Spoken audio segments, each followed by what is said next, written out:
नमस्कार, मैं मनमोहन मिश्र। भारत तो क्या, पूरी दुनिया इस समय खतरे में आ गई है। विश्व पर खतरा मंडरा रहा है और वो खतरा है विश्व युद्ध का। और विश्व युद्ध साधारण विश्व युद्ध नहीं, ये विश्व युद्ध अगर हुआ तो आणविक विश्व युद्ध होगा, परमाणु के हमले होंगे, सब कुछ तबाह हो जाएगा, खत्म हो जाएगा। सिर्फ जहां युद्ध चल रहे हैं, जो आपस में लड़ रहे हैं, वो नहीं, बाकी बहुत कुछ, बाकी और कुछ, या यूं कह सकते हैं कि पूरी दुनिया। क्योंकि आणविक युद्ध का परिणाम तो कुछ ऐसा ही होगा। और लोगों ने इतने हथियार बना लिए हैं, कम से कम वो जो हथियार विक्रेता हैं, और वही लड़वा भी रहे हैं। इस समय पूरे दुनिया पर ईरान और इजराइल के युद्ध की खबरें छाई हुई हैं। आप सोशल मीडिया के जरिए देख रहे होंगे, गोदी मीडिया आपको कुछ आज भी और इस मामले में भी कुछ और ही दिखा रहा होगा। वो तो ईरान को जिस तरह से पाकिस्तान को खत्म कर दिया, पाकिस्तान पर फतह कर लिया, पाकिस्तान को इस्लामाबाद और न जाने कहां कहां, वही काम वो अब इजराइल के लिए कर रहा है। क्योंकि नरेंद्र मोदी इजराइल को अपना मित्र मानते हैं, भारत नहीं। भारत तो वसुधैव कुटुंबकम की बात करता है, पूरे दुनिया को अपना मित्र मानता है, मानना चाहिए। और भारत इसी नीतियों पर चला है, गुट निरपेक्ष रहा है, किसी के साथ खुलकर नहीं खड़ा हुआ, युद्ध में नहीं उतरा, किसी से लड़ा नहीं, लड़ना नहीं चाहता। यह सब कुछ तो मोदी की देन है। फिलहाल इस समय जो माहौल चल रहा है और जो समाचारों से आपको मिल रहा है, ये एक अलग विषय है, अलग बात है। सच, झूठ, प्रोपेगेंडा, दुष्प्रचार, प्रचार, या जो भी कहिए, ईरान कुछ कह रहा है, इजराइल कुछ कह रहा है। दोनों अपने आप को एक दूसरे पर बढ़त बनाए हुए जताना चाहते हैं। युद्ध 3-4 दिन से शुरू हुआ है। शुरुआत इस बार तो कम से कम इजराइल ने ही की है। इजराइल क्या सोचकर ये शुरू किया, क्यों किया, इसे अगर इस पर ध्यान देने की जरूरत नहीं है। जरूरत इस बात की है कि नेतन्याहू और इजराइल आखिर चाहता क्या है, और अगर इजराइल नेतन्याहू के साथ नहीं तो विरोध क्यों नहीं। नेतन्याहू का पतन और या तो इजराइल का समूल नाश ही पूरे विश्व में शांति ला सकता है, विश्व को शांति दे सकता है। आप सोच सकते हैं कि भारत में ही बहुत से ऐसे लोग हैं, कम से कम मोदी भक्त, जो इजराइल का समर्थन करते हैं। लेकिन इजराइल कितना खतरनाक है पूरी दुनिया के लिए, यह नेतन्याहू की सोच से आपको समझना पड़ेगा। नेतन्याहू विस्तारवादी सोच का है, हिटलरवादी दिमाग का है, पूरी दुनिया फतह करने के लिए निकला है, चाहता है, सबको तबाह करके अब खुद को स्टैंड रखना चाहता है। आपको पता ही होगा कि सिर्फ भारत नहीं, दुनिया के लगभग सारे देशों में इतना बड़ा जाल उसने मोसाद का बिछा रखा है। और ईरान में जो दिखाई दे रहा है, जिस तरह से ईरान के अंदर वो बम ब्लास्ट करवा रहा है, ईरान के अंदर जितनी घुसपैठ बना रखा है अपने स्पाई एजेंसी मोसाद के जरिए, ये इस युद्ध में पता चल रहा है। लेकिन ये ईरान के लिए खतरे की बात से ज्यादा पूरी दुनिया को समझने की बात है कि डेटा कलेक्शन सॉफ्टवेयर, आपको पता ही होगा, पेगासस इजराइल ही बेचता है, भारत को भी दिया है, दुनिया के और भी बहुत से देशों को दिया है। तो निश्चय ही जो डेटा कलेक्ट हो रहा होगा, वो सिर्फ उनको नहीं मिलता होगा जो उसको खरीद कर स्पाई उस स्पाईवेयर का यूज कर रहे थे, पेगासस का यूज कर रहे हैं, उसका पूरा डेटा इजराइल को भी मिल रहा है, मिल रहा है। यानी पूरी दुनिया पर वो राज करना चाहता है। उसकी विस्तारवादी सोच ये है और ये दिखती है। और कम से कम नहीं मैं अगर आप देखेंगे तो लगभग अपने आसपास के सारे देशों से तो वो लड़ चुका है। नाम गिनाने का कोई मतलब नहीं। गाजा को तो तबाह ही कर दिया, अमानवीयता की सारी हदें पार कर दी, नरसंहार की पराकाष्ठा कह सकते हैं आप।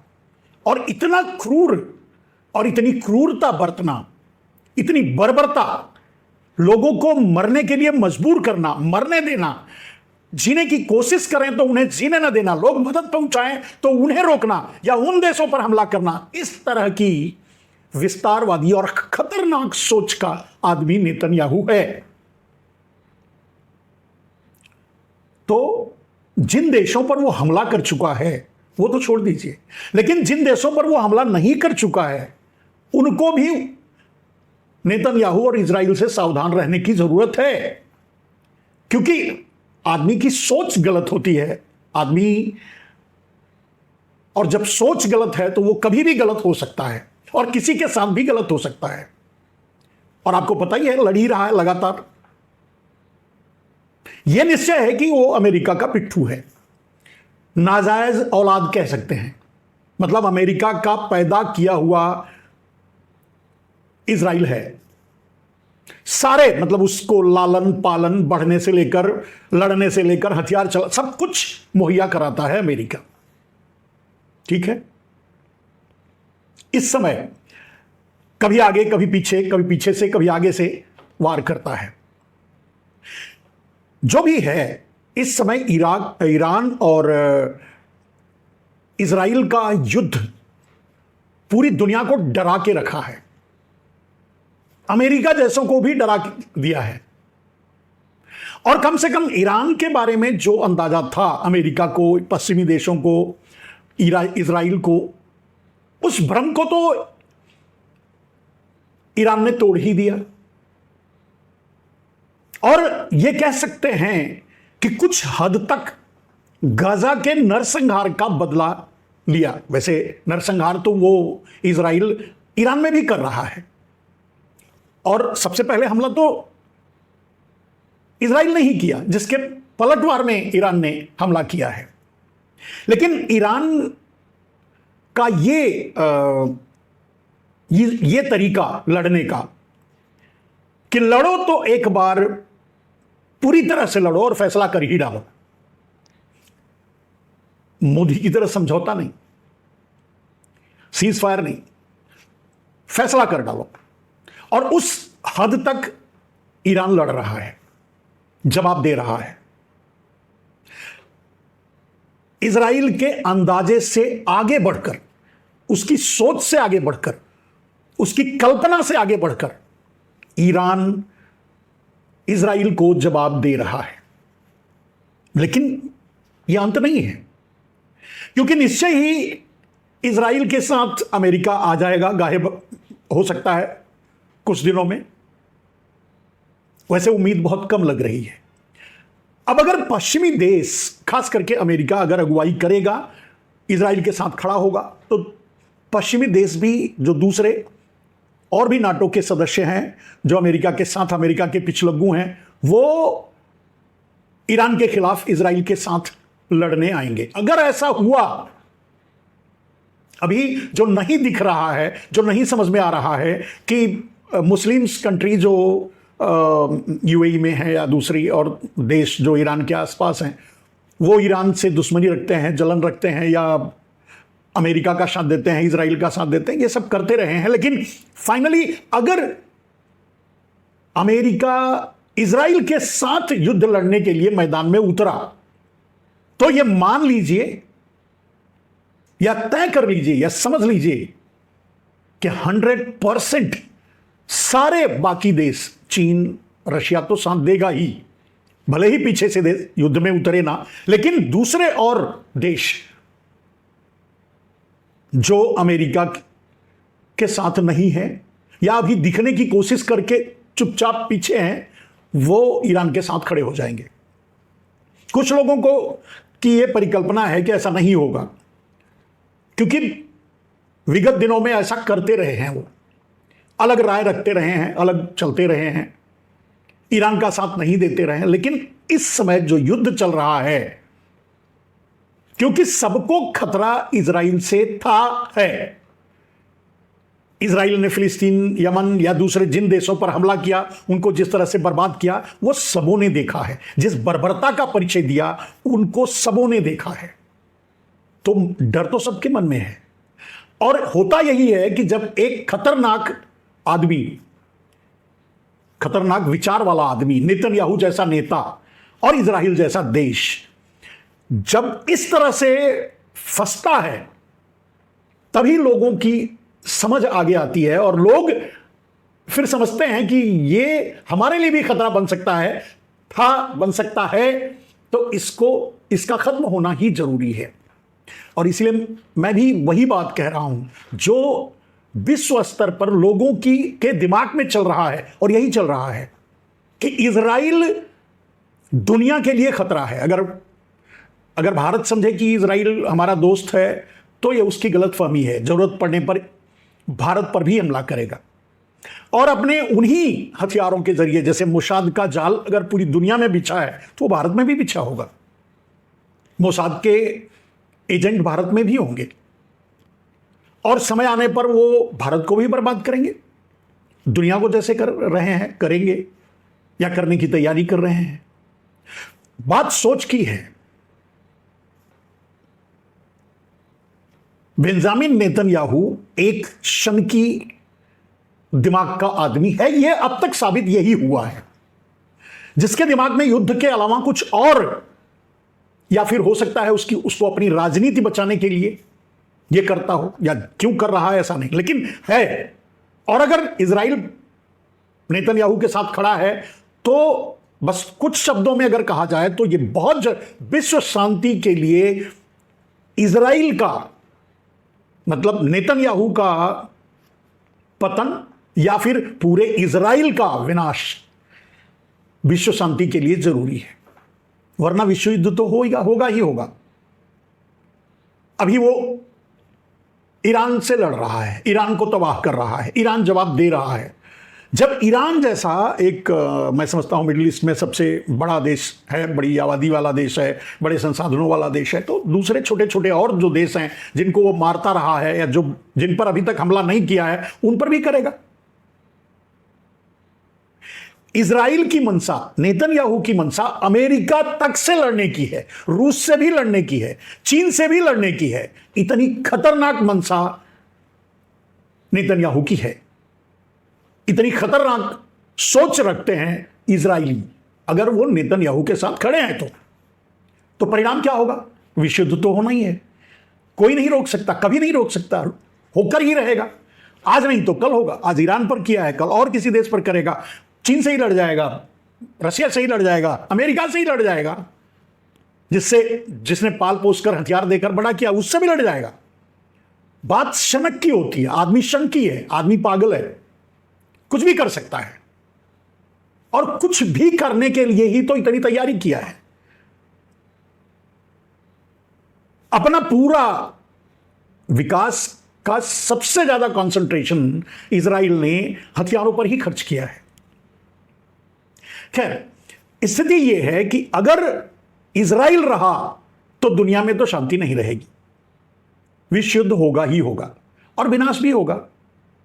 मान लीजिए अगर वो अमेरिका के साथ भिड़ जाता है, या चीन के साथ भिड़ जाता है, जिसके पास जखीरा है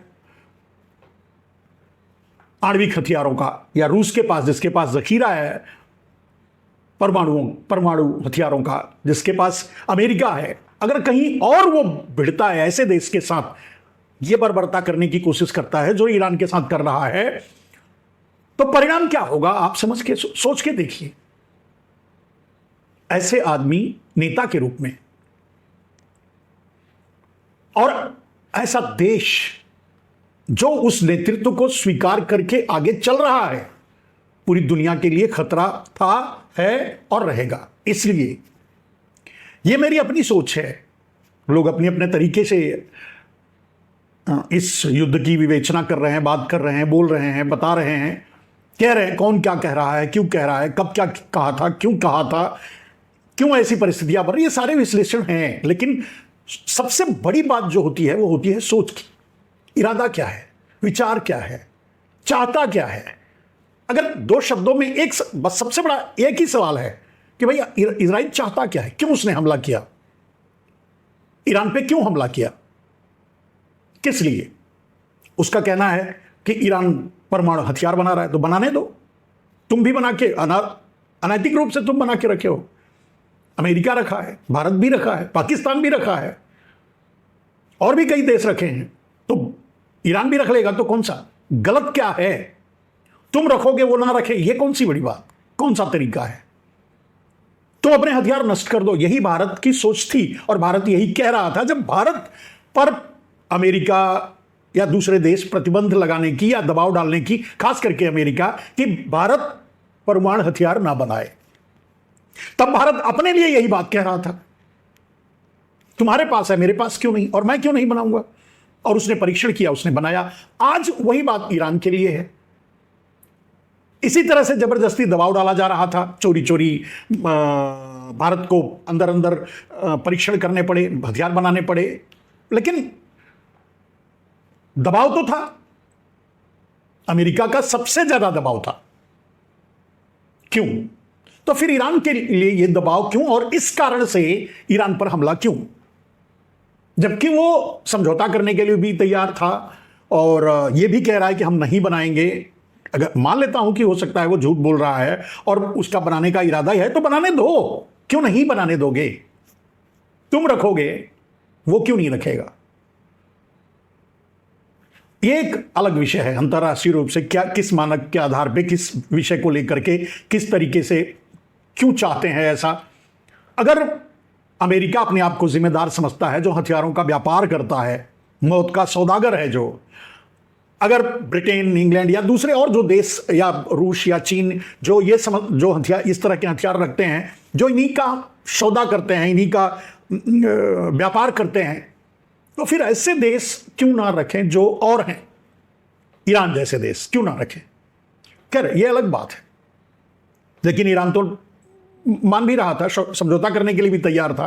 वो भी एक साजिश थी, ये ट्रैप था। खैर छोड़िए, सवाल यह है कि इजराइल ने ईरान पे हमला क्यों किया।